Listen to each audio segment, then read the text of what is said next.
सानू एक पल चैन न आवे, सानू एक पल चैन न आवे, सजना तेरे बिना, सजना तेरे बिना।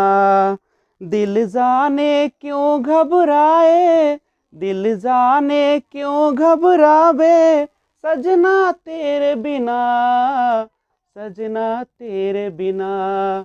शानो एक पल चैन न आवे, शानो एक पल चैन न आवे, सजना तेरे बिना, सजना तेरे बिना।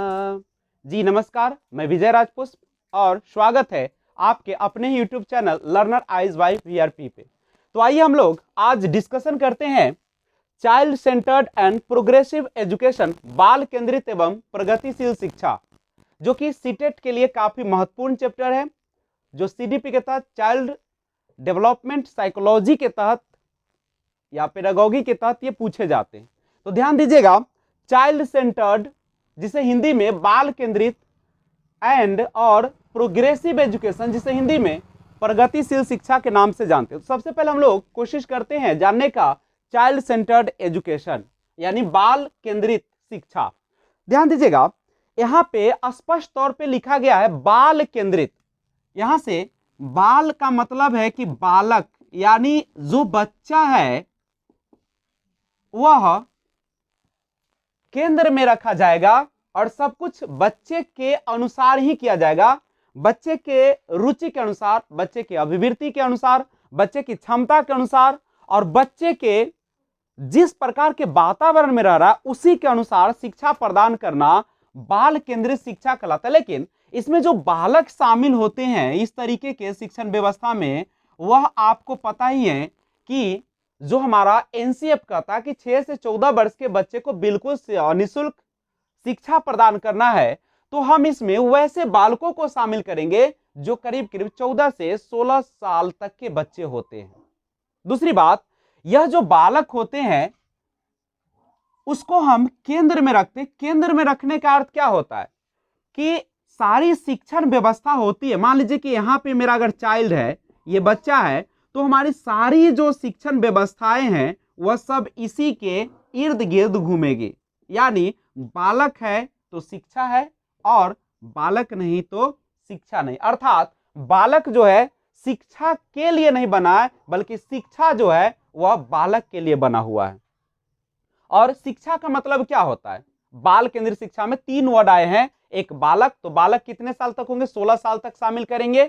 और केंद्रित का मतलब होता है बच्चे के इर्द गिर्द सारी व्यवस्थाएं घूमेगी, चाहे शिक्षण प्रक्रिया हो, चाहे शिक्षण सामग्री हो, चाहे उसका वातावरण हो, चाहे स्कूल की बनावट हो, हर चीज, यानी कह सकते हैं कि जितनी भी सुविधाएं होगी वह सब के सब बालक के आसपास ही केंद्रित होगी। और शिक्षा का अर्थ क्या होता है? हम क्यों कहते हैं कि बालक को केंद्र में रखकर शिक्षा प्रदान की जाए? आखिर हम शिक्षा से क्या समझते हैं? तो शिक्षा का अर्थ होता है कि जब व्यवहार में परिवर्तन होता है तो उसी को हम कहते हैं कि शिक्षा है। यानी जब तक आपके व्यवहार में परिवर्तन नहीं आ रहा है, आपके सोच में, आपके समझने में, आपके जो एक तरीका है, सिस्टम है, अगर वह आपको समझ में नहीं रहा और उसके ध्यान में रखकर अगर आपको व्यवहार में परिवर्तन नहीं आ रहा है, तो हम कहेंगे कि आपकी जो शिक्षा है वह पूरी नहीं हुई। यानी शिक्षा का सिंपल सा अर्थ कर सकते हैं कि बच्चों के व्यवहार के अनुसार शिक्षा प्रदान की जाए, और अगर उसके अनुसार बच्चे में परिवर्तन दिखलाई देता है तो हम कहते हैं कि बाल केंद्रित शिक्षा है, और नहीं तो शिक्षा नहीं है। अब यहां पे गौर और कीजिएगा कि प्राचीन काल में, जब एंशिएंट पीरियड की बात करें, तो प्राचीन समय में आपको पता ही है कि उस समय हमारे देश में उतनी सुविधाएं नहीं हुआ करती थी जितनी आजकल है। उस समय जो शिक्षा व्यवस्था होता था पूरी तरह से शिक्षक केंद्रित होता था, और उस समय शिक्षक को एक, बोल सकते हैं कि भरे डब्बे के रूप में, बॉक्स के रूप में समझा जाता था, या एक भरे हुए बॉटल या बोतल के रूप में समझा जाता था, या एक ऐसे व्यक्ति के रूप में समझा जाता था जो ज्ञाता हो, ज्ञान का एक भंडार हो। और यह जो आपके टीचर होते थे, यह उन्हीं को ध्यान में रखकर बच्चे को या तो लेक्चर मेथड से, व्याख्यान विधि से, या कह सकते हो कि वह अपने ब्लैक बोर्ड कार्ड से या व्हाइट बोर्ड जो कहिए उन कार्यों से। और वह एक और इसमें विशेषता थी कि शिक्षक जो होता था एक बिंदु पर स्थिर रहता था और बच्चे आपके सामने बैठे रहते थे शिक्षक के, और सभी बच्चे का ध्यान केवल शिक्षक पर होता था। एक कह सकते हो कि एक गूंगे की तरह, एक प्रश्नहीन की तरह, उत्साहहीन की तरह बच्चे होते थे, और शिक्षक जो होते थे कह सकते हो कि अपनी दादागिरी को चलाते थे, या एक राजतंत्र, तो राजतंत्र जैसी व्यवस्था होती थी, जैसा राजा का व्यवस्था होता है उसी तरीके से वहां पे शिक्षक एक राजा की भांति काम करता था, और शिक्षक के अनुमति के बिना कोई कार्य बच्चे नहीं कर सकते थे, यहां तक कि प्रश्न भी नहीं पूछ सकते थे। तो शिक्षक को एक भरे हुए बॉक्स के रूप में, एक भरे हुए बोतल के रूप में समझा जाता था, और वह बच्चे को अपने ज्ञान की बरसात करते थे, और बच्चे जो होते थे उस बरसात की बूंदों को क्या करते थे, अपने इकट्ठा करके और अपने ज्ञान की पिपासा जो होती है, पिपासा कहिए, या जो उसकी जो इच्छाएं होती थी, उत्तेजना होती थी, उसको शांत करता था। लेकिन उसे हम मीमांसा कहते हैं, जो उसके अंदर की इच्छाएं होती है, तो वो अपनी प्यास को, अपने अंदर की इच्छाओं को वह दूर करने का प्रयास करता था, लेकिन एक मुख विहीन होकर, यानी कह सकते हो कि एक खाली डब्बे के जैसा होता था, और शिक्षक अपने ज्ञान को उस डब्बे में भरा करता था, और इसमें बच्चे स्मृति पर आधारित हो जाते थे, रटंत विद्या चलती थी। बच्चे को कह दिया जाके इस कविता को सुनाओ, एक कहानी को सुनाओ, और एक रटन प्रणाली जाता, जिससे बच्चे का विकास नहीं हो पाता था, बच्चे सृजनात्मक नहीं हो पाते थे, बच्चे वही करते थे जो उसके शिक्षक करते थे, उसके न इधर न उधर। एग्जाम भी होते थे टू द पॉइंट, और उस समय एग्जाम की व्यवस्था दो ही हुआ करती थी, या तो वार्षिक परीक्षा या अर्धवार्षिक परीक्षा, यानी पहले अर्धवार्षिक 6 महीने पर और फिर वार्षिक परीक्षा। उसके बीच न तो कोई टेस्ट होता था और न ही कोई किसी प्रकार का उनके ज्ञान को जांचने की प्रक्रिया चलती थी। तो बहुत सारे उसमें दोष थे, जिसके कारण हमारा जो एक बच्चा था, जो कि एक अपने सृजनात्मकता को जो रखे हुए था, जिसका पालन पोषण नहीं हो पाता था, और बच्चे एक रोबोट बन के रह जाते थे, एक मशीन बनकर रह जाते थे, और उन्हें जब भी एक नई समस्या आती थी तो उसको हल करने में वो असमर्थ हो जाते थे। और दूसरी बात है कि उसमें बच्चे को काफी प्रताड़ना दी जाती थी। अगर बच्चे ठीक से नहीं पढ़ पाते थे तो उसका कंप्लेन, उसकी शिकायत माँ बाप को दिया जाता था, और जिसके कारण उसके माँ बाप भी उसे जबरदस्त पीटते थे, और बच्चा जो होता था पढ़ने की इच्छा उसकी दब जाती थी, उनके प्रश्न पूछने की जो इच्छा होती थी, जो जानने की इच्छा होती थी, वह बिल्कुल समाप्त हो जाती थी। तो इसके स्थान पर एक, आपको पता है कि जॉन डीवी नाम के एक मनोवैज्ञानिक थे, जो कि बाल केंद्रित शिक्षा को समर्थन किया, और उन्होंने कहा कि हमारा जो बच्चा होता है वह एक, कह सकते हो कि एक खाली बॉटल की तरह नहीं होते हैं, बल्कि वह जो होते हैं एक भरे हुए, तो नहीं कह सकते हो, लेकिन उनमें पहले से घर से, अपने वातावरण से कुछ ज्ञान को लेकर आते हैं, और जो शिक्षक होते हैं उनके पास भी कुछ जो होता है वह नॉलेज होता है, और वह भी क्या करते हैं, दोनों एक दूसरे से अंतःक्रिया करके, एक दूसरे के अनुभव से, कुछ बच्चे भी बोलते हैं उसके अनुभव से और शिक्षक भी बोलते हैं उसके अनुभव से, दोनों के सहयोग से, अन्योन्य क्रिया से शिक्षा को आगे बढ़ाएगी। या दूसरी बात समझ सकते हो कि बच्चे जो थे वह इस प्रकार से उसको समझा गया कि उसके जो जड़ है पेड़ के, इस पौधे के जड़ का बेहतरीन ढंग से पालन पोषण किया जाता था। इसमें अच्छे किस्म के वाटर डाले जाते थे, मिट्टी डाले जाते थे, सॉइल खाद डाले जाते थे, और जब उसका जड़ मजबूत हो जाता है, वह अपने पैरों पर बढ़िया से स्थिर हो जाता है, तब उसका आगे का विकास अच्छे तरीके से होता है। तो एक बच्चे को इस पेड़ की तरह समझा गया, और उसमें हर चीज बच्चे के अनुकूल प्रदान की गई, चाहे वह शिक्षण व्यवस्था हो, चाहे वह शिक्षण सामग्री हो, चाहे बोल सकते हो कि उसकी शिक्षण का जो एक रास्ता बनाना है, वह सारा का सारा बच्चे को ध्यान में रखा गया। और बाल केंद्रित शिक्षक में हर काम, हर प्रक्रिया बालक को सेंटर में रखकर किया गया। इसमें क्या होता था कि बच्चे जो होते थे वह इस तरीके से बैठे होते थे, और शिक्षक जो होते थे किसी एक बिंदु पर स्थिर न होकर शिक्षक कहीं केंद्र में रहकर और सब पर समान दृष्टि डालते थे और उनको एक्टिव पार्टिसिपेशन यानी सक्रिय हिस्सेदारी के लिए प्रोत्साहित करते थे, ताकि सभी बच्चे जो है उसमें अपना हिस्सेदारी दे, सभी बच्चे सक्रिय रह सके, ऐसा न कि एक मूर्ति एक स्टैचू बनकर क्लास में रहे।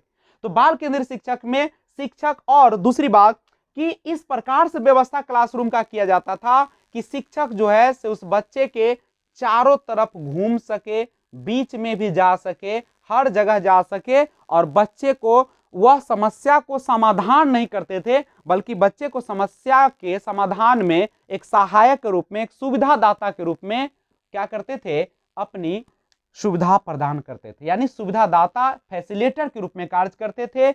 और इसकी जो व्यवस्थाएं होती थी लोकतांत्रिक होती थी, जिसमें बच्चे के विचारों को महत्व दिया जाता था, बच्चे को प्रश्न पूछने के लिए स्वतंत्रता दी जाती थी, बच्चे के मन में उठने वाली जिज्ञासा को शांत किया जाता था, न कि उसे डांटा जाता था। किसी भी प्रकार के प्रश्न को उन्हें बताने का प्रयास किया जाता था शिक्षक के द्वारा। तो जॉन डीबी ने बाल केंद्रित शिक्षा का समर्थन किया। और बाल केंद्रित शिक्षा है क्या? तो एक ऐसी शिक्षा है जिसमें बालक की रुचियों, प्रवृत्तियों तथा क्षमताओं को ध्यान में रखते हुए शिक्षा प्रदान की जाती थी। रुचि, बच्चे का जिस प्रकार के अध्ययन में रुचि है। अब अध्ययन आप जानते हैं कि दो तरीके से किया जाता है, शैक्षिक रूप से, सह शैक्षिक रूप से। शैक्षिक रूप होता है जो केवल क्लासरूम में वर्ग कक्षा में बच्चे को प्रदान की जाती है, और सह शैक्षिक होता है जो खेल के माध्यम से, यानी क्लासरूम से बाहर जो दी जाती है, चाहे वो खेल हो, चाहे संगीत हो, या किसी भी प्रकार का हो।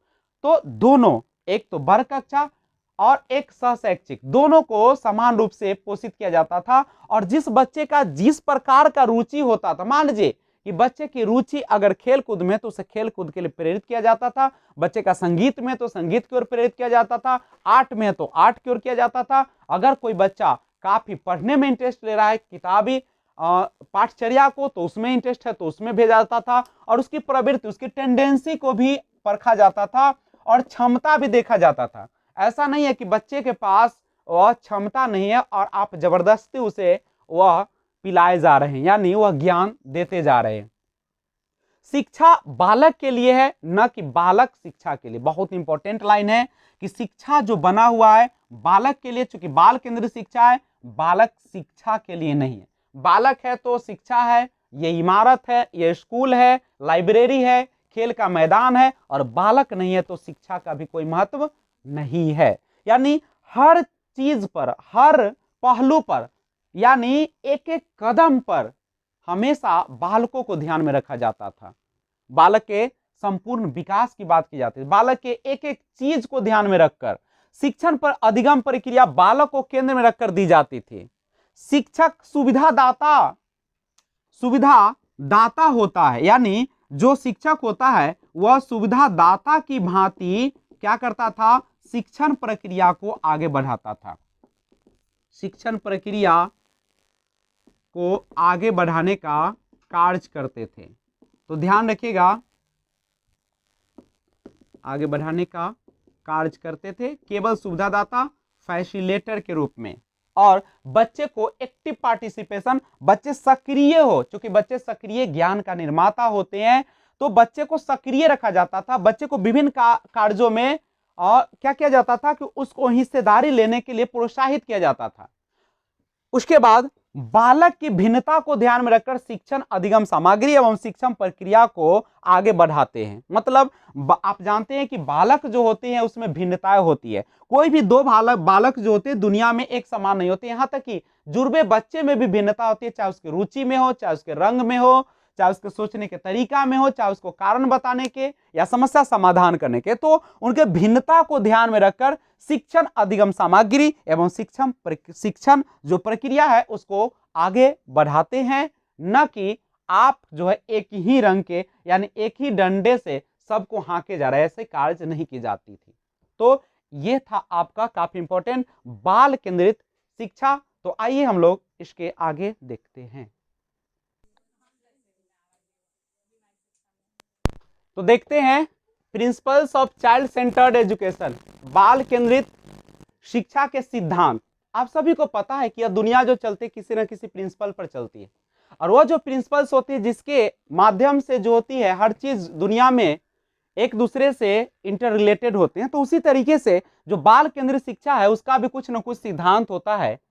जब आप शिक्षण प्रक्रिया की बात करते हैं, जब आप एज ए टीचर, एक शिक्षक के रूप में जब आप कक्षा रूम में जाते हैं, तो कभी भी आप यह मान कर न जाए कि आप सर्व ज्ञाता है, आपके जैसा कोई नहीं है। तो अगर आपने बच्चे को कम समझा है, बच्चे के बारे में कम सोचा है, तो ये आपकी सबसे बड़ी भूल होगी और आपकी शिक्षण प्रक्रिया प्रभावित होगा। तो प्रिंसिपल देखिए, बाल केंद्रित शिक्षा के सिद्धांत पहला है कि बाल मनोविज्ञान की समझ, अंडरस्टैंडिंग ऑफ चाइल्ड साइकोलॉजी, और इसीलिए तो हम लोग सीडीपी का अध्ययन करते हैं। तो सबसे पहले बच्चे की मनोविज्ञान की समझ होना चाहिए। मनोविज्ञान का मतलब होता है बच्चों के व्यवहार, बच्चे के व्यवहार की अच्छी प्रकार से समझ होना, क्योंकि हर बच्चे की अपने मनोविज्ञान होता है, हर बच्चे का अपना व्यवहार होता है, उसके बोलने का, उसके सुनने का, उसके रहने का, उसके सीखने का, हर प्रकार से वह अपनी उसकी विशेषताएं होती है। तो आप उसके व्यवहार को पहले समझे कि बच्चा आखिर किस रूप में सीखना चाहता है, क्या सीखना चाहता है और कैसे वह अपने अंदर के अभिव्यक्ति को निकालना चाहता है। जब तक आपके अंदर बाल मनोविज्ञान की समझ नहीं होगी एक शिक्षक के रूप में, तब तक आप बेहतर शिक्षक नहीं होंगे और तब तक आप बाल केंद्रित शिक्षा का जो सिद्धांत है उसकी पूर्ति भी नहीं कर पाएंगे। सेकेंड है शिक्षण प्रक्रिया, teaching process. It is a very important part of our child centred education. तो शिक्षण प्रक्रिया जो होती है वह काफी महत्व रखता है अपने आप में, क्योंकि शिक्षण प्रक्रिया जो आपके पढ़ाने का तरीका है वह किस प्रकार से है, क्या वह बच्चे को महत्व देता है कि नहीं, बच्चे की वातावरण को, बच्चे की भाषा को समृद्ध मानते हैं कि नहीं, और बच्चे की जो सृजनात्मकता के गुण है उसको बढ़ाते हैं कि नहीं, और आप शिक्षण जो पद्धति अपनाते हैं वह हर बालक को नजर में रखकर करते हैं कि नहीं। तो शिक्षण प्रक्रिया जो होनी चाहिए इंडिविजुअल, व्यक्तिगत तौर पर होनी चाहिए, क्योंकि हर बच्चे में क्या होती है, अगला पॉइंट भी आ रहा है, विभिन्न निर्देश, डिफरेंशिएटेड इंस्ट्रक्शन, यानी हर बच्चे में अपनी खासियत होती है, हर बच्चे में अपने आप में किसी न किसी गुण में आगे होते हैं। तो उनके भिन्नता को ध्यान में रखते हुए हर बच्चे के अनुसार शिक्षा प्रदान की जाए, उनकी पाठचर्या, उनकी वातावरण और उनके आस पड़ोस या उनके जो रुचि है उन सब को ध्यान में रखकर निर्देश दिया जाए। अगला है सबसे important CCE, continuous and comprehensive evaluation. CCE का फुल फॉर्म होता है कंटिन्यूअस एंड कॉम्प्रिहेंसिव इवैल्यूएशन, सतत व्यापक मूल्यांकन।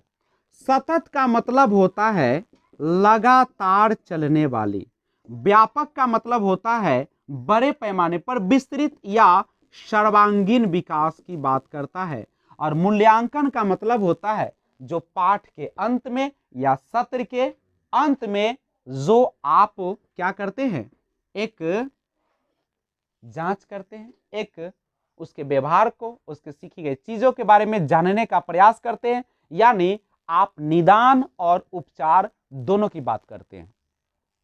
सतत या लगातार का मतलब क्या, देखिए आपने देखा, आपने सुना कि प्राचीन समय में जो शिक्षा व्यवस्था होती थी उसमें एक छमाही यानी अर्धवार्षिक और एक वार्षिक परीक्षा होती थी, और उसके बीच में किसी भी प्रकार की जांच प्रक्रिया नहीं होती थी, बच्चे का मूल्यांकन नहीं किया जाता था, ना आकलन किया जाता था, और बच्चे आते थे, मूर्ति की तरह रहते थे, पढ़ते थे और चले जाते थे। तो वह सतत नहीं था। लेकिन अब क्या हुआ कि अभी जो होते बालक को केंद्र में रखकर उसे लगातार रूप से, जब शिक्षण प्रक्रिया चल रही होती है उस समय आकलन किया जाता है, बच्चे से प्रश्न की जाती है, बच्चे को प्रश्न पूछने का मौका दिया जाता है, बच्चे की जिज्ञासा के अनुसार उसके सवालों का जवाब दिया जाता है, उनकी इच्छाओं को पूर्ति की जाती है, और यह प्रक्रिया एक दिन दो दिन नहीं बल्कि लगातार चलती रहती है। और व्यापक यानी सर्वांगीण बड़े पैमाने पर, बच्चे के किसी एक क्षेत्र के पर नहीं, बल्कि आप सभी को पता है कि बालक का जो विकास होता है, जो आयाम होता है, जो टाइप्स होते हैं वो अच्छा होते हैं, जिसमें आपने सुना भी होगा वह कौन कौन होता है। तो बच्चे का सबसे पहले जो विकास होता है वह होता है उसका शारीरिक विकास होता है, उसके बाद उसका संज्ञानात्मक विकास होता है, और जब संज्ञानात्मक विकास हो जाता है तो उसके बाद उसका कौन सा विकास होता है, संवेगात्मक विकास होता है, और संवेगात्मक विकास होने के बाद कौन सा होगा, भाषाई कि सामाजिक।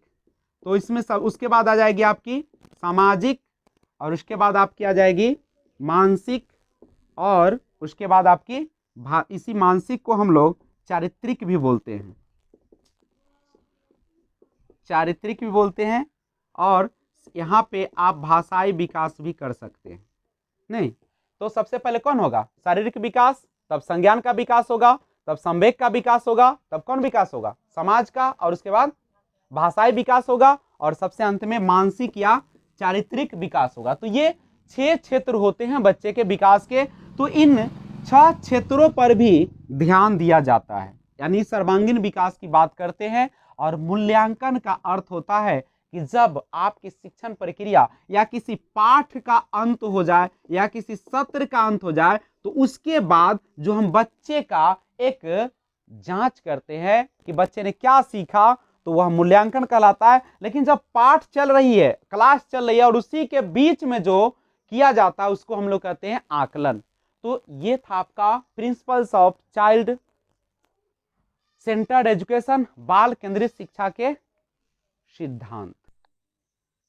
Importance of child centred education, बाल केंद्रित शिक्षा का महत्व के बारे में देखिएगा कि बच्चों के आत्म अभिव्यक्ति के अवसर बढ़ जाते हैं। जब आप बाल केंद्रित शिक्षा की बात करते हैं तो इसमें बच्चे को महत्व दिया जाता है। तो बच्चे जो होते हैं अपने अंदर के अभिव्यक्ति को व्यक्त करने में बहुत ही सहज महसूस करते हैं, और जिसके कारण वह आसानी से सरल रूप से अपने जिज्ञासा को मिटा लेते हैं। इससे बच्चों के आत्म व्यक्ति के अवसर बढ़ जाते हैं। उसे अगला है, इसमें बालक की आवश्यकता, रुचि और क्षमता को ध्यान में रखा जाता है। बच्चे की रुचि क्या है, बच्चे की आवश्यकता क्या है, बच्चे की क्षमता क्या है, उसको ध्यान में रखकर ही यह शिक्षण पद्धति अपनाई जाती है।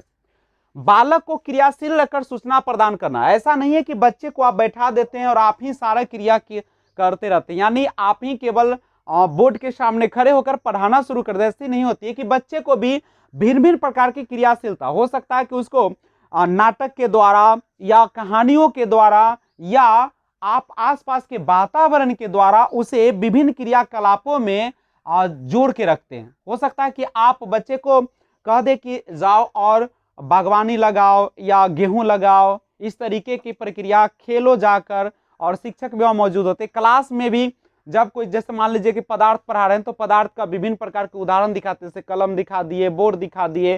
तो ये बच्चे होते हैं, इसमें क्या क्रियाशील होते हैं, जिससे बच्चे को रुचि हो जाती है और बच्चे पढ़ने में भी मन लगाते हैं, और जो चैप्टर उन्हें नहीं समझ में पहले आता तो वो आसानी से समझ जाते हैं।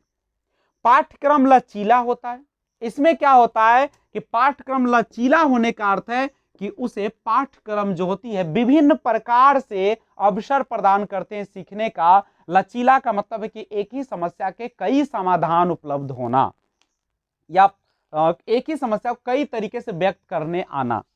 शिक्षक सुविधादाता या मार्गदर्शक होगा, यानी शिक्षक जो होते हैं वह बच्चे के जो भी क्रियाकलाप होते हैं, जो भी समस्या होते हैं, उसमें एक मार्गदर्शन देगा, एक रास्ता बताएगा, एक सहयोग करेगा। ऐसा नहीं कि बच्चे को सारे काम को वही कर देंगे। अंतर क्रिया का महत्व है इसमें बहुत ज्यादा, चूंकि ये जो शिक्षण पद्धति चलती है बालक को ध्यान में रखकर, लेकिन शिक्षकों का भी इसमें महत्व होता है। और शिक्षक जो होते हैं बच्चे को आगे बढ़ने के लिए प्रोत्साहित करते रहते हैं, यानी दोनों का अपना महत्व है। बच्चे और शिक्षक दोनों आपस में मिलजुल कर जो है शिक्षण की प्रक्रिया को आगे बढ़ाते हैं। लोकतांत्रिक या प्रजातांत्रिक शिक्षण या बाल केंद्रित शिक्षा में क्या होता है कि वहां की व्यवस्था लोकतांत्रिक, यानी बच्चे को उसमें ध्यान में रखा जाता है, बच्चे की सुविधा को, बच्चे की रुचि को ध्यान में रखकर पढ़ाई जाती है। बच्चे के जो अभिव्यक्ति का जो मौका होता है उसे भरपूर दिया जाता है, और बच्चे को किसी भी प्रकार से डांटा फटकारा नहीं जाता है, उस पर जोर जबरदस्ती नहीं किया जाता है, टॉर्चर नहीं किया जाता है, प्रताड़ना नहीं दी जाती है, किसी भी प्रकार के बच्चे को स्कूल से आप निकाल नहीं सकते, दंडित नहीं कर सकते, उसके राजनीतिक, आर्थिक, सामाजिक तौर पर उसे आप टॉर्चर भी नहीं कर सकते, प्रताड़ना भी नहीं दे सकते। तो लोकतांत्रिक या प्रजातांत्रिक शिक्षण होगा, बच्चे का इसमें काफी महत्व होगा। हर काम के पीछे बच्चे का राय जानना बहुत जरूरी होगा। पूर्व ज्ञान, बच्चे को जब बाल केंद्रित शिक्षा जब प्रदान करते हैं तो अक्सर कोशिश किया जाता है कि बच्चे को आसपास के या आस पड़ोस के वातावरण से जोड़कर पढ़ाए, उसके आसपास जो चीजें पाई जाती है उसके बारे में उदाहरण दिया जाए, और जो बच्चे पहले जिस चैप्टर को पढ़ा है, मान लीजिए कि इसके पहले हम लोगों ने अगर पढ़ा होगा ब्लूम्स थ्योरी पढ़ा या बेन हीले का थ्योरी पढ़ा, तो ये सारा, या आपने सीडीपी के तहत आपने ग्रोथ एंड डेवलपमेंट, विकास और वृद्धि को पढ़ा, तो उन सब का भी उसमें जुड़ाव होना। जैसे आप जब बाल केंद्रित शिक्षा पढ़ रहे थे तो उसमें आपने देखा था कि सतत व्यापक मूल्यांकन का मैंने सहयोग लिया था, जो कि यह जो होती है प्रिंसिपल्स ऑफ डेवलपमेंट होता है, तो मैंने उस चैप्टर से इसको जोड़कर बताया आपको। तो वो जो होती है पूर्व ज्ञान के आधार पर शिक्षा देना। ऐसा नहीं है कि आप बिना ज्ञान को जोड़े हुए एक ऐसी चीजें बच्चे को पढ़ा देते हैं जो उसके माथे के ऊपर से ही उड़ जाती है, जो कभी सुना ही नहीं, जाना ही नहीं, उसके बारे में आप जानकारी देने से पहले सबसे पहले उसके पूर्व ज्ञान से जोड़ते हैं हम लोग।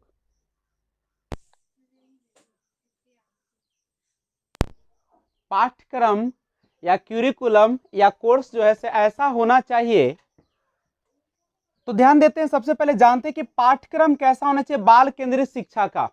तो बाल केंद्रित शिक्षा का जो पाठ्यक्रम होना चाहिए वह जीवनोपयोगी होना चाहिए। मतलब आप जब बाल केंद्रित शिक्षा का करिकुलम या कोर्स बनाते हैं तो समय ध्यान रखें कि वह आने वाली जिंदगी या जो अभी चल रहा है जीवन, उसमें उसका उपयोग होना चाहिए। ऐसा ना कि आप सिलेबस को इस प्रकार से बना देते हैं कि हमारे आम जिंदगी से उसका कोई रिलेशन ही नहीं होता, कोई महत्व ही नहीं होता है।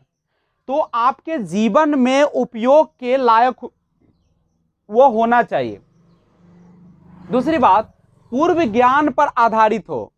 यानी आप एनसीईआरटी का जब किताब पढ़ते होंगे तो देखिएगा उसके पाठचर्या में कि उसमें हमेशा लिखा रहता है कि आपने इसे कक्षा 6 में पढ़ा है या जाना है।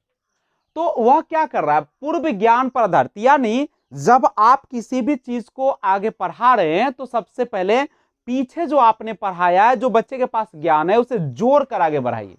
यानी आस पड़ोस से जोड़िए रुचि के अनुसार।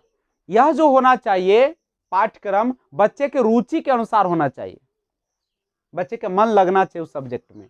लचीला होना चाहिए, मतलब उसे बताने का तरीका कई होने चाहिए, फ्लेक्सिबल होना, रिजिड नहीं होना चाहिए, कठोर नहीं होना चाहिए। वातावरण के अनुसार, ऐसा नहीं कि आप पढ़ा रहे हैं बिहार के बारे बिहार में और आप एग्जाम्पल दे रहे हैं, वह दे रहे हैं आप राजस्थान का या जम्मू कश्मीर का, तो फिर बच्चे नहीं समझ पाएंगे, क्योंकि जानते हैं कि वहां के जो पेड़ पौधे होंगे, वहां के जो वातावरण होगा, वहां जो रेत होंगे, वह सब कुछ यहाँ के बिल्कुल अलग होंगे। तो वातावरण के अनुसार आप पाठ्यक्रम बनाए, समाज की आवश्यकता के अनुसार, जो समाज में प्रचलन में है उसके अनुसार, जो उसकी आवश्यकता हो समाज को, उसके अनुसार शिक्षा व्यवस्था में पाठ्यक्रम को शामिल करें। और व्यक्तिगत भिन्नता को ध्यान में रखिए, बहुत इंपॉर्टेंट लाइन है कि आप जब पाठ्यक्रम को बनाते हैं तो व्यक्तिगत भिन्नता को ध्यान में रखें। और शैक्षिक उद्देश्य, आप किस उद्देश्य से पढ़ा रहे हैं, किस उद्देश्य से पाठ्यक्रम बना रहे हैं, वह भी पूरा होना चाहिए। ऐसा नहीं कि आप सीटेट का पाठ्यक्रम बनाने जा रहे हैं और उसमें आपने पाठ्यक्रम लगा दिया है, आपने किस चीज का, तो आईएएस वाला लगा दिया है, या आप जो है इंजीनियरिंग वाला लगा दिया है, मेडिकल सेक्टर वाला लगा दिया है, तो वह कभी भी आपका पाठ्यक्रम सही नहीं हो पाएगा। तो शैक्षिक उद्देश्य को भी ध्यान रखना है कि आपका उद्देश्य क्या है, आप किस प्रयोजन से आप बच्चे को यह शिक्षा देने के लिए पाठ्यक्रम बना रहे हैं। तो इन बातों का ख्याल रखें। आइए हम लोग देखते हैं प्रोग्रेसिव एजुकेशन, प्रगतिशील शिक्षा, जिसके फादर कहिए या जनक कहिए जॉन डीवी को कहा जाता है, और महत्वपूर्ण योगदान जो दिया इसमें वो जॉन डीवी का ही। देखिए सबसे पहले समझिएगा कि पहले का जो शिक्षा था प्राचीन समय का, वो शिक्षा हुआ करता था टीचर सेंटर्ड, यानी शिक्षक केंद्रित होता था, जिसमें शिक्षक ही सब कुछ होते थे, बच्चे का उसमें कोई महत्व नहीं दिया जाता था, बच्चे की और जो मानसिक और जो कह सकते हो कि संज्ञान का जो विकास होता था उसमें बाधा बनता था, वो उसमें बच्चे को एक खाली स्लेट की तरह और कोरे कागज की तरह उपयोग किया जाता था और समझते थे कि बच्चे के पास किसी भी प्रकार का ज्ञान नहीं है और हर चीज शिक्षक के अनुसार चलता था। और उस समय की शिक्षा जो था एक समूह में दिया जाता था जिससे हर बच्चे का ख्याल रखना भी बड़ी मुश्किल होता था। तो उसी के स्थान पर जॉन डीबी ने एक महत्वपूर्ण योगदान दिया प्रोग्रेसिव एजुकेशन या प्रगतिशील शिक्षा के क्षेत्र में। उन्होंने एक प्रभावशाली शिक्षा की व्यवस्था की जिसमें सभी बच्चों का ख्याल रखा गया, एक बच्चे के रुचि को ख्याल रखा गया, उसकी अभिवृत्ति को ख्याल रखा गया, उसके क्षमता को ध्यान में रखा गया और बच्चे को सबसे अहमियत इसमें प्रदान की गई। और यह एक प्रभावशाली शिक्षा था जिसके कारण नीरस नहीं होता था, उबाऊ नहीं होता था। बच्चे को एक्टिव रखा जाता था, डूइंग बाय लर्निंग पर ध्यान दिया जाता था, करके सीखना पर ध्यान दिया जाता था, बच्चे को हमेशा सक्रिय रखा जाता था जिससे यह व्यवस्था काफी सरल भी हुई।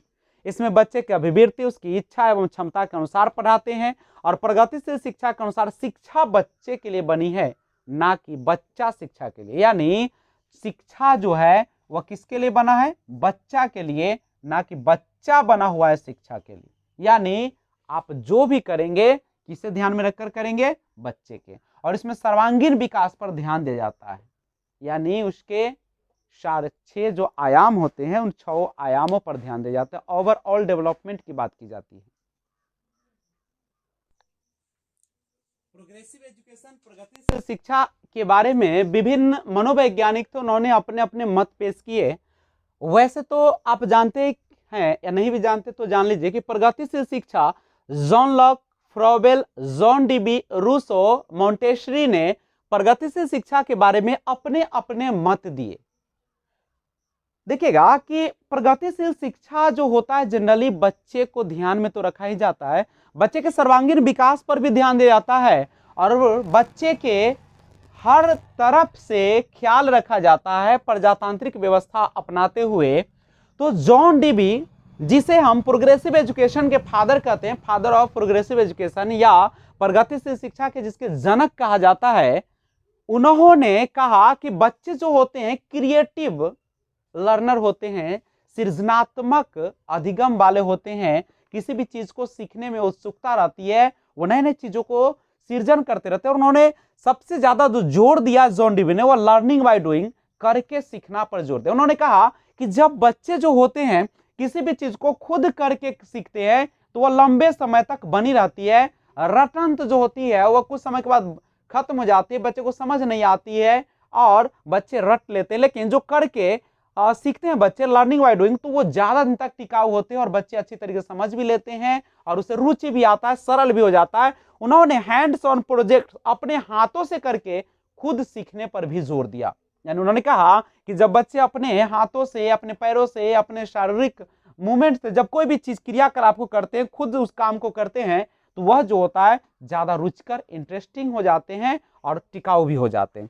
जॉन लॉक ने भी कहा कि बच्चे करके, यानी उन्होंने भी करके सीखने पर, लर्निंग बाय डूइंग, ज्यादा जोर दिया। उन्होंने कहा कि बच्चे जो होते हैं करके ज्यादा सीखते हैं। और फ्रेडरिक फ्रॉबेल ने, आप जानते हैं, प्लेबे मेथड जो दिया था, खेलकूद से सीखते हैं। उन्होंने कहा कि बच्चे खेलकूद के माध्यम से ज्यादा सीखते हैं और ज्यादा पार्टिसिपेशन भी उसमें लेते हैं।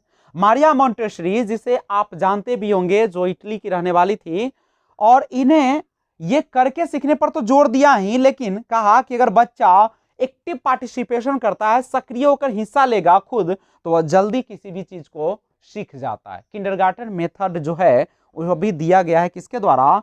तो फ्रॉबेल के द्वारा या किसके द्वारा? मारिया मॉन्टेसरी के द्वारा। तो किंडरगार्टन मेथड जो दिया गया है वह तो फ्रॉबेल ने दिया था किंडरगार्टन, यानी कहा कि बच्चे का जो होती है गार्डन, यानी खेल का जो मैदान होते हैं, किंडर मीन्स होता है गार्डन, तो किंडरगार्टन यानी बच्चे को खेल के माध्यम से जब सिखाया जाता तो बच्चे ज्यादा सीखते हैं, ज्यादा रुचि लेते हैं। और ये आपने प्रोग्रेसिव एजुकेशन के विभिन्न मतों को जाना। तो आइए हम इसका एम को देखते हैं, इसके मुख्य उद्देश्य के बारे में जानते हैं। एम ऑफ प्रोग्रेसिव एजुकेशन, प्रगतिशील शिक्षा के उद्देश्य के बारे में अगर देखते हैं तो सबसे पहले समझिएगा कि प्रगतिशील शिक्षा का जो मेन एम होता है बालक की शक्तियों का विकास करना। अब शक्तियों का विकास करने का अर्थ है कि जो बच्चे होते हैं उसके अंदर बहुत सारे कह सकते हो कि एबिलिटी होती है, चाहे वह कला का हो, चाहे स्पोर्ट्स यानी खेलकूद का हो, या विभिन्न प्रकार के और गुण होते हैं। तो बालक की शक्तियों का विकास करना इनका मुख्य लक्ष्य है। प्रगतिशील शिक्षा कहती है कि शिक्षा का उद्देश्य ऐसा वातावरण इन्वायरमेंट तैयार करना होना चाहिए जिसमें प्रत्येक बालक को सामाजिक विकास का पर्याप्त अवसर मिले, यानी उसके अंदर सामाजिक विकास हो। सामाजिक विकास का मतलब है समाज के अनुरूप, समाज में चली आ रही मान्यता, समाज में चली आ रही परंपरा, समाज की संस्कृति, समाज का रहन सहन, समाज में अपनाई जाने वाले धार्मिक प्रतिष्ठान या धार्मिक उत्सव, ये सब जो है उसका उनको विकास हो और पर्याप्त अवसर मिले ताकि बच्चा एक सामाजिक बने। आप सभी को पता है कि बाय बर्थ जन्म से ही बच्चा जो होता है वह सामाजिक होता है। अगर बच्चा जन्म से ही अगर सामाजिक नहीं है तो फिर या तो वह देव है या आपका दानव होता है।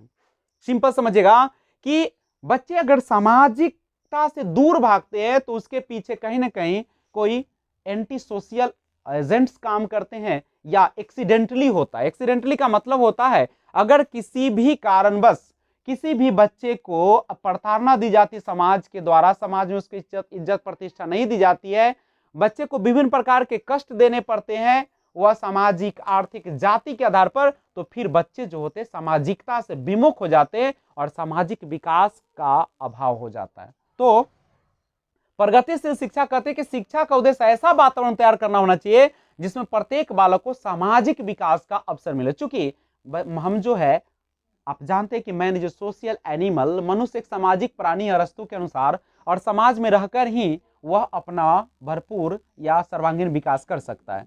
प्रगतिशील शिक्षा में शिक्षण विधि को अधिक व्यवहारिक बनाने पर जोर दिया जाए, यानी आप जो शिक्षण प्रक्रिया अपना रहे, जो आप पढ़ाने का विधि अपना रहे हैं वह व्यवहारिक होना चाहिए, व्यवहार में आना चाहिए। ऐसा नहीं कि केवल आपने एक लेक्चर के माध्यम से बता दिया, आप कर कुछ रहे हैं और बच्चे से कुछ और अपेक्षा कर रहे हैं। तो सबसे पहले शिक्षक को व्यवहारिक बनाने पर जोर देना चाहिए। लेकिन व्यवहारिक तभी बच्चा बनेगा जब शिक्षक खुद अपने जीवन में क्या होगा, कथनी और करनी में अंतर को दिखाएगा। यानी अगर शिक्षक खुद नहीं उस काम को कर रहा है और हम बच्चे से आशा कर रहे हैं कि बच्चा मेरा व्यवहारिक बन जाएगा, तो यह कभी भी संभव नहीं है और यह दुर्लभ है। इसलिए एक शिक्षक को सबसे पहले अपने व्यवहार में परिवर्तन लाना चाहिए, वैसा परिवर्तन जो वो अपने बच्चे से, अपने समाज से, अपने घर परिवार के लोगों से चाहते हैं।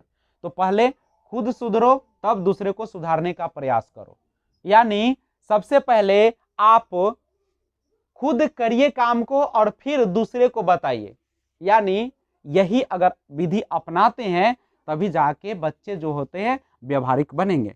बालक के स्वयं या खुद करके सीखने पर जोर दीजिए। ऐसा नहीं है कि आप होमवर्क देते हैं और आप ही बना देते हैं। बच्चे को आपने समस्या दिया और आपने ही हल कर दिया, तो आप उसे सोचने का, समझने का अवसर दे, बनाने का अवसर दे। आप एक सुविधादाता बनकर उसमें जोर दें और बालक को स्वयं कार्यक्रम बनाने का अवसर देना चाहिए। बच्चे को मान लीजिए कि बागवानी करना है, तो बागवानी के लिए बच्चे को खुद कार्यक्रम बना दीजिए कि वो कितने जगह में लगाएगा, किस पौधे को लगाएगा, किस मौसम के अनुसार, सारा खुद करने दीजिए। अगर किसी के प्रोग्राम को आयोजित किया जाता है तो बच्चे पर एक जिम्मेदारी सौंप दीजिए ताकि बच्चे अपनी जिम्मेदारी को समझे और अपना रुचि के अनुसार उस काम को संपूर्ण करें। तो ये था एम ऑफ प्रोग्रेसिव एजुकेशन, प्रगतिशील शिक्षा के उद्देश्य। तो आइए हम लोग देखते हैं एजुकेशनल एप्लीकेशन, शैक्षिक उद्देश्य क्या है इसका। एजुकेशनल इम्प्लीकेशन, शैक्षिक अनुप्रयोग देखते हैं। देखिए, एक शिक्षक होने के नाते आप जब इस चैप्टर को पढ़ते हैं, जब इस बाल केंद्रित शिक्षा या प्रगतिशील शिक्षा को पढ़ते हैं, तो क्या इसकी उपयोगिता होती है आपके शिक्षण अधिगम प्रक्रिया में। तो सबसे पहले शिक्षक को बच्चे की रुचि, अभिवृत्ति एवं क्षमता का पता लगाने में एवं उसके अनुसार शिक्षण प्रक्रिया को सरल एवं लचीला बनाने में सहायक हो जाती है। आपको पता है कि बच्चों में विभिन्नताएं पाई जाती है, हर बच्चे एक दूसरे से भिन्न होते हैं, सोचने में, समझने में, रंग में, रूप में, लंबाई में, वजन में। तो हर चीज का अगर आपके पास पता रहेगा, ज्ञान रहेगा, तो आप उसके अनुसार जो है अपने शिक्षण प्रक्रिया को आगे बढ़ाएंगे, जिससे क्या होगा कि बच्चे के लिए ज्यादा आसान हो जाएगा, सरल हो जाएगा, बच्चा उबेगा नहीं कभी और रुचि लेकर पढ़ाई करेगा। दूसरा, शिक्षक होने के नाते बच्चे के सर्वांगीण विकास पर आप ध्यान देंगे और वातावरण के अनुसार पाठचर्या पाठ्यक्रम को शिक्षण अधिगम प्रक्रिया में लागू करेंगे और लोकतांत्रिक या प्रजातांत्रिक महत्व को ध्यान में रखकर शिक्षण अधिगम प्रक्रिया को आगे बढ़ाएंगे। आप ऐसा नहीं है कि बच्चे को महत्व नहीं देंगे, अगर आप जानते हैं इस बारे में तो आप एक शिक्षक होने के नाते आप बच्चे के को महत्व देंगे, बच्चे के विचारों को प्राथमिकता देंगे, समृद्ध वातावरण वहां पे उपलब्ध कराएंगे और जो बच्चा है उसके एक कह सकते हैं कि उसको सहायक के रूप में, सुविधादाता के रूप में आप काम करेंगे और बच्चे को न तो किसी प्रकार की प्रताड़ना देंगे, न किसी प्रकार का टॉर्चर, जिसे हम कह सकते हैं कि बच्चे के जो विचार है उसको महत्व देंगे। ये सारा काम तभी कर सकते हैं जब आपके पास यह बाल केंद्रित शिक्षा और प्रगतिशील शिक्षा के बारे में आपके पास ज्ञान होंगे, तो ये काफी आपको मदद करेगा। तो आइए अब हम लोग लास्ट में देखते हैं प्रैक्टिस क्वेश्चंस।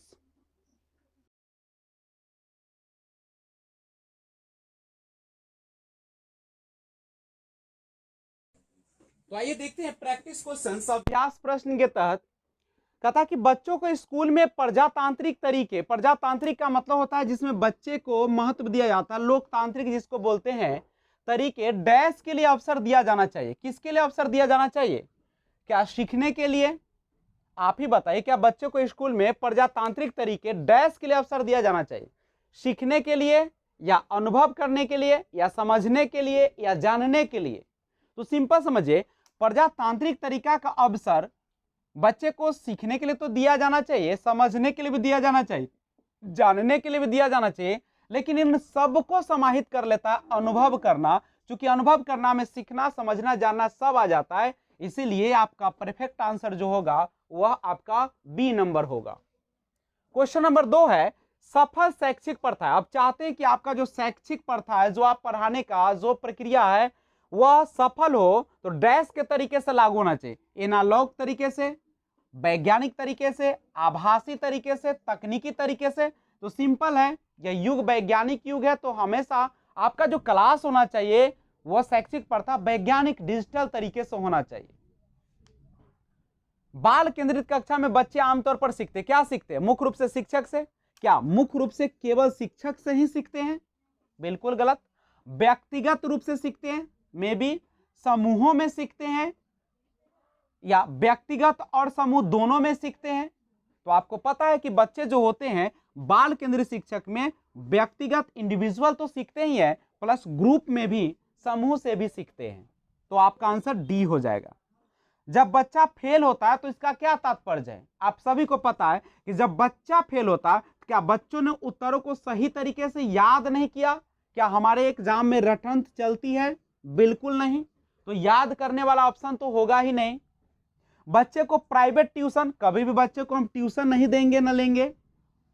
व्यवस्था फेल हुई है, मे बी। क्या बच्चा पढ़ाई के लिए योग्य नहीं है? मेरे बच्चे में तो कोई कमी नहीं है, बच्चा तो भगवान का रूप होता है, तो फिर ये तो बिल्कुल गलत है। तो बच्चा फेल हुआ है, इसका मतलब है कि व्यवस्था फेल है। आप अपनी व्यवस्था सुधारिए, अपने शिक्षण प्रक्रिया, शिक्षण अधिगम सामग्री को ये सारा व्यवस्था कीजिए, ना कि बच्चे में कोई दोष है। तो ऑप्शन आपका सी सही है।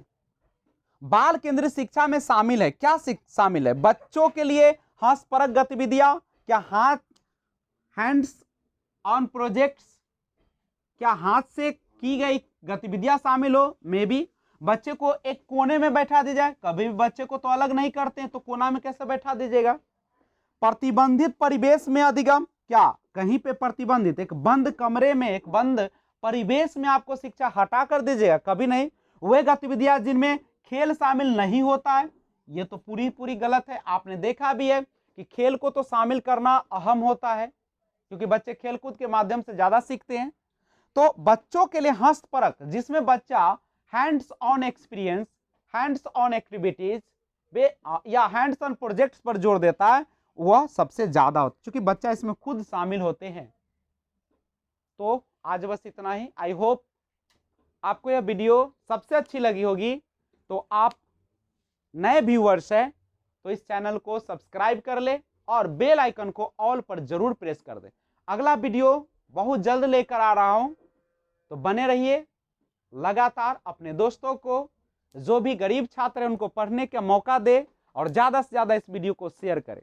Thanks for watching, keep watching, stay home, stay safe. जहां भी रहिए अच्छे से रहिए, घर परिवार का ख्याल रखिए। जय हिंद, जय भारत।